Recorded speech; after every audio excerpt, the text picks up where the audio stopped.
A poesia é, de fato, o fruto de um silêncio que sou eu, sois vós. Por isso tenho que baixar a voz, porque, se falo alto, não me escuto. A poesia é, na verdade, uma fala ao revés da fala. Como um silêncio que o poeta exuma do pó. A voz que jaz embaixo do falar e no falar se cala. Por isso o poeta tem que falar baixo. Baixo quase sem fala em suma. Mesmo que não se ouça coisa alguma. O grande crítico cultural, filósofos, pensadores, sempre falam da importância da poesia para a cultura de um país. Não apenas a importância, mas a própria centralidade da poesia. A presença do poeta é fundamento e alicerce da comunidade dos homens. Pensemos em Shakespeare, em Dante, pensemos em Homero, em Virgílio, em Goethe.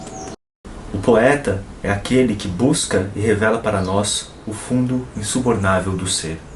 O poeta é aquele que, de certa forma, ordena nosso caos existencial através do ordenamento poético. A autagonia é ser, difícil prova.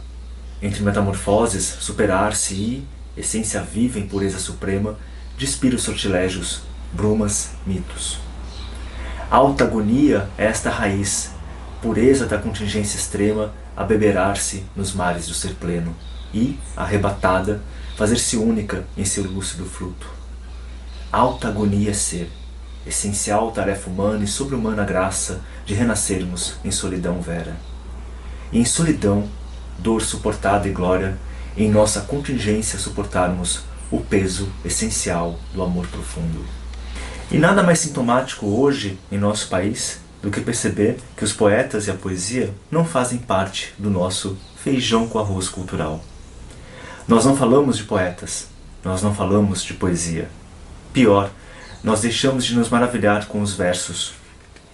Sim, há um desencantamento poético que, como a peste, corrompe, adoece, seca nossa alma. Se mais se teme o amor do que a morte, se mais se teme a espera do que a voz, é porque fundo e além do que chamamos nós, habita alguma coisa que nos sabe. Se pura ou maculada de quem somos, se lâmina, se linfa, se tão pronta a nos cindir ou condensar em outro, é porque desde sempre em nós não cabe. Sentimos que se agita em frente ao mar e silencia em face de outro corpo, às vezes de uma cor ou de um piano. Sabemos que por fim reclamará o que dizemos ser a falta de outro nome, aquilo que em nós é, mais que nós, humano. Mesmo entre os conhecedores, poucos, muito poucos, se encantam de forma caridosa com a beleza da arte poética. Em geral, críticos racionalizam a poesia, fazem autópsia, dissecam, mas eles não amam a poesia. A bem da verdade, há mais ressentimento em nossos críticos do que amor pela poesia.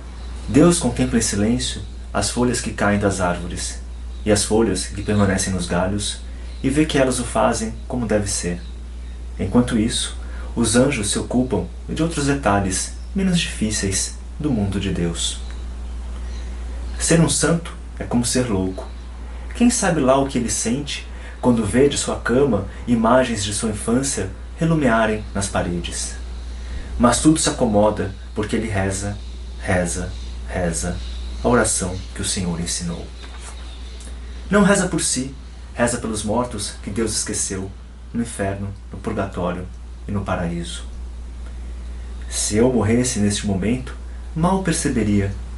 Seria levado nos ares, mais alto do que as estrelas, e o Senhor, à porta do céu, esperar-me-ia com sua mãe, e seus anjos e seus discípulos, e eu.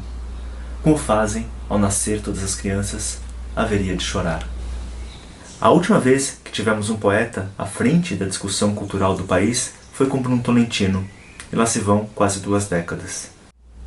Não se trata de uma seleção apenas, nem a arte é a vida passada ao coador. Trata-se de salvar na estampa o seu candor, o que se acaba, o seu esfolhamento, as penas despencando da aba de um chapéu, as pequenas epifanias da agonia e do esplendor. Espreita uma velhota, por exemplo, da cor das nozes de Natal. As bochechas morenas, no rosto acantilado, protegidas de céu e sol egípcios, pelo esplêndido do chapéu, e que às vezes caíam as plumas que uma gralha roubara a algum pavão. Esse apogeu de palha diz mais aqui desse real que o vento espalha que este mesmo soneto que ele mesmo me deu. Hoje silenciamos os poetas. Discutimos política e ideologia, discutimos economia, discutimos o Estado e suas burocracias e corrupções. Falamos e regurgitamos lixo cultural. E exilamos a poesia. E diante dessa realidade brutal, talvez seja a hora de nos exilarmos também. Domingo escuro, sensação de desterro, a vida é difícil. Sofre-se muito e cada vez mais, também porque as vigílias são mais longas. Ainda que durmas, deves te levantar e cuidar da vida, sujeitar-te à pouca destreza de um corpo que não aprende as sutilezas da alma e a todo instante perturba-te o repouso. Precisas comer, limpar-te, mostrar-te apresentável a quem chama na porta, salvar-te com compostura do teu destino metabólico, dormir na própria cruz sem sobressaltos, como um bebê brincando com suas fezes. Ó meu Deus, dizer o que disse e não ter dúvidas de que escrevi um poema é saber na carne.